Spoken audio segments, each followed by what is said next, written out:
नमस्कार दोस्तों, तो आप सबका हमारी चैनल में स्वागत है।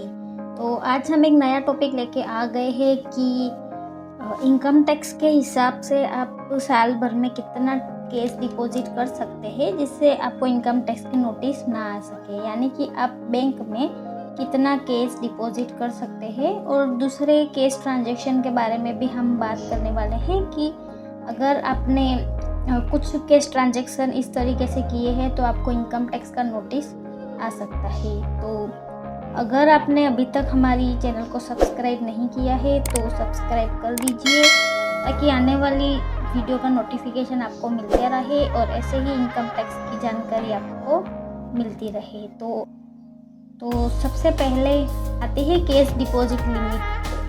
कि ऐसे तो कैश डिपॉजिट करने की कोई भी लिमिट नहीं है, आप साल भर में जितना भी चाहे उतना कैश डिपॉजिट कर सकते हैं। लेकिन अगर आपने कोई एक लिमिट से ज़्यादा अगर कैश डिपॉजिट किया है तो आप हायर वैल्यू ट्रांजैक्शन में आ जाते हैं। यानी कि अगर आपने एक लिमिट से ज़्यादा अपना टैक्स डिपॉजिट किया है तो हाई वैल्यू ट्रांजैक्शन में आ जाते हैं। तो बैंक आपका रिपोर्टिंग इनकम टैक्स की वेबसाइट पे कर देता है, जो कि आप इनकम टैक्स का रिटर्न फाइल करते वक्त AIS स्टेटमेंट में देख सकते हैं। यानी कि बैंक को हर साल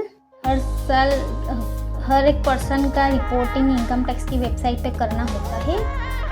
तो अगर आपने एक लिमिट से ज़्यादा का कैश डिपॉजिट या विड्रॉवल किया है तो आप भी उसकी रिपोर्टिंग का एक पार्ट हो जाते हो। तो आपको भी अगर ये वाली डिटेल इनकम टैक्स को नहीं देते हो तो आपके ऊपर नोटिस आने के चांसेस बढ़ जाते हैं।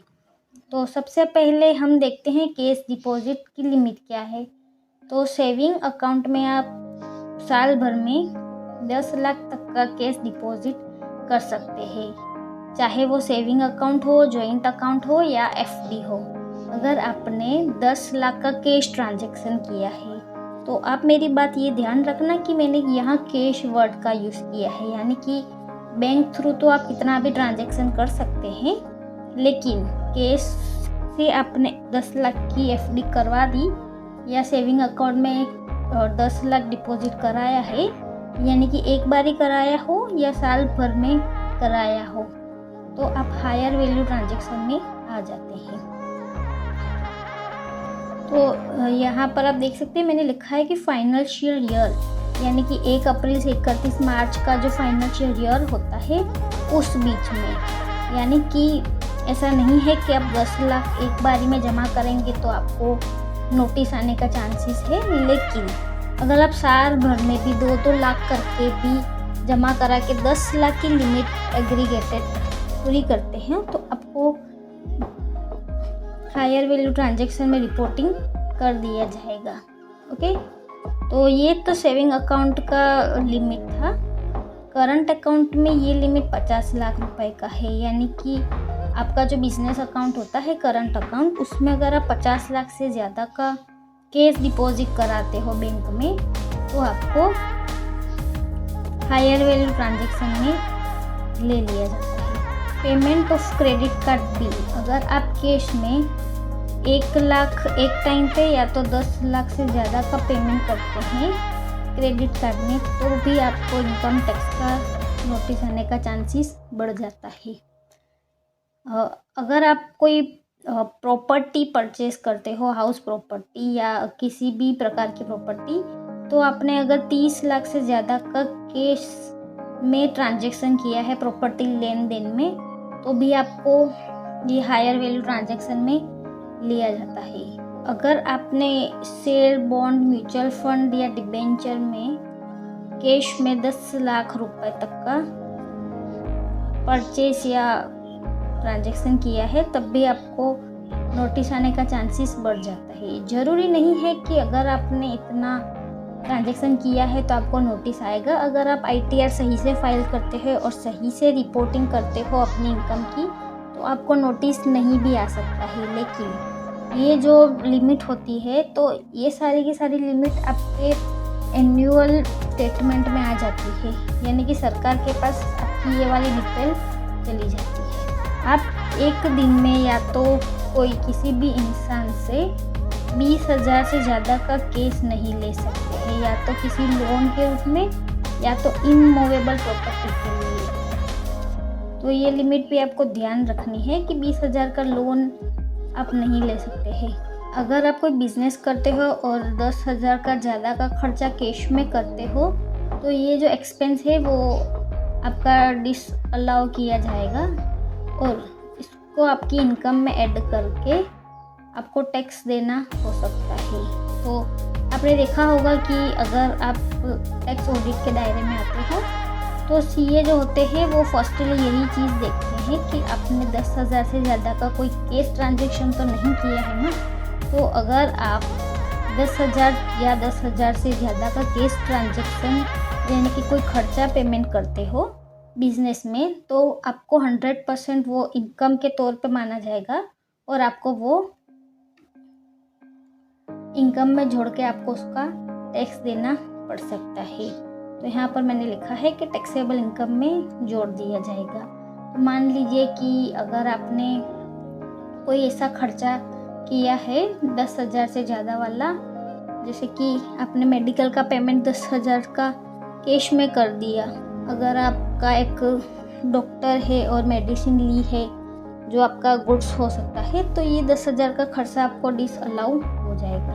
कैश डोनेशन, तो यहाँ पर अगर आप कोई डोनेशन करते हो तो आप 2,000 से ज़्यादा का डोनेशन कैश में नहीं कर सकते हैं। तो अगर आप 2,000 से ज़्यादा का डोनेशन कैश में करते हैं तो आपको डोनेशन भी नहीं मिलेगा, लेकिन मतलब 80G में जो आपका डिडक्शन मिलता है वो नहीं मिलता है। तो आपको 2,000 से ज़्यादा का कहीं पर भी डोनेशन नहीं करना है कैश में। आपको जो चाहे उतना बैंक से या नेट बैंकिंग से डोनेशन कर सकते हैं, लेकिन केस में आप 2,000 से ज़्यादा का कहीं पर भी डोनेशन नहीं कर सकते हैं। अगर आप ऐसा करेंगे तो आपको सेक्शन 80G का जो फ़ायदा है वो नहीं मिलेगा। हेल्थ इंश्योरेंस का प्रीमियम कैश में देते हैं तो भी आपको सेक्शन 80D का लाभ नहीं मिलेगा। तो अगर आपको ऑल टैक्स रिजिम में जाकर आपको डिडक्शन का लाभ लेना है तो 80D का तो आपको नेट बैंकिंग के थ्रू ही पेमेंट करना होगा।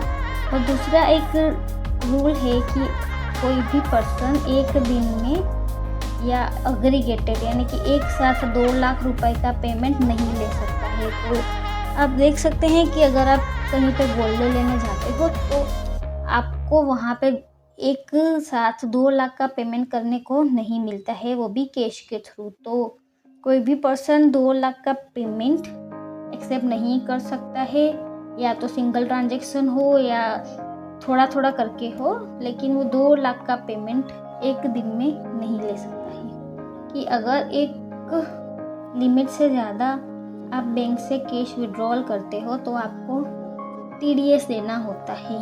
तो इसमें 2 केसेस है, मैंने यहाँ पर दिखाया है कि अगर आपने लास्ट 3 ईयर की ITR फाइल करी है और ITR आपने फाइल ना की हो तो 20 लाख तक तो यहाँ पर आपको कहीं पर भी TDS नहीं देना होता है। लेकिन अगर 20 लाख से 1 करोड़ रुपए का आप कैश विड्रॉल करते हो तो अगर आपने ITR फाइल की है तो आपको TDS नहीं देना होगा। लेकिन अगर आप ITR फाइल नहीं करते हो, 20 लाख से 1 करोड़ तक का कैश विड्रॉल अपने बैंक से करते हो तो आपको 2% का TDS देना होता है। वो ऑटोमेटिकली आपका बैंक से कट हो जाता है अबव 1 करोड़ रुपीज़। तो अगर आपने अपनी ITR फाइल की है तो 1 करोड़ से ज़्यादा का अगर आप कैश विड्रॉवल करते हो तो 2% का आपको TDS देना होता है, और अगर आपने अपनी ITR फाइल नहीं की तो आपको 5% का TDS पे करना होता है। तो बस आज के लिए इतना ही। तो इसकी इतनी ज़्यादा कोई लिमिट नहीं है, लेकिन अगर आप सही से ITR फाइल करते हो और आपके पास प्रॉपर प्रूफ है तो आप कितना भी कैश डिपॉजिट और विड्रॉवल कर लो, उस पर आपको कोई नोटिस आने का चांस नहीं है। लेकिन उसके लिए कंडीशन है कि आपने अपना ITR में रिपोर्टिंग सही से करी हो। तो अगर आप बैंक की नज़रों में और सरकार की नज़रों में नहीं आना चाहते तो ये वाला जो सेविंग अकाउंट की और करंट अकाउंट की लिमिट है वो ज़रूर से ध्यान रखना।